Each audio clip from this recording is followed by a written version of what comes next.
My father married my mother in 1946 or so and moved to the New York area, and that's where I was born. My father didn't want any more children. At that time, there was about 6 or 7 other brothers and sisters were born before me. He told my mother he didn't want any more. So my mother said, well, I'm pregnant now, I'm not going to get rid of my child. He said, yes, you are. He said, I already got it set up to take you to a back alley abortion clinic not far from a famous university there on the East Coast.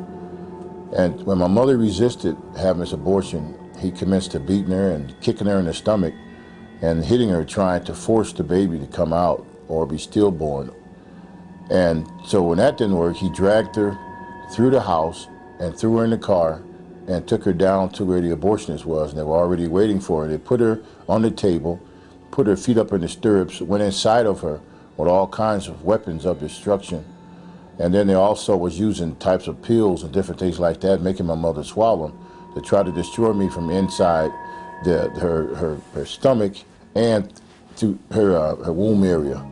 And they worked on her for 2 or 3 hours, my mother said. And my mother, she actually felt like there was some hands inside of her blocking me from being destroyed.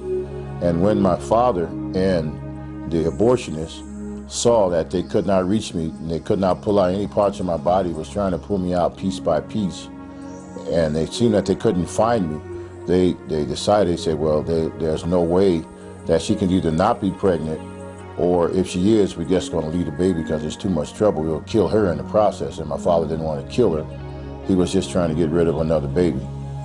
And God saw to it that he spared my life. And from that, I'm here today.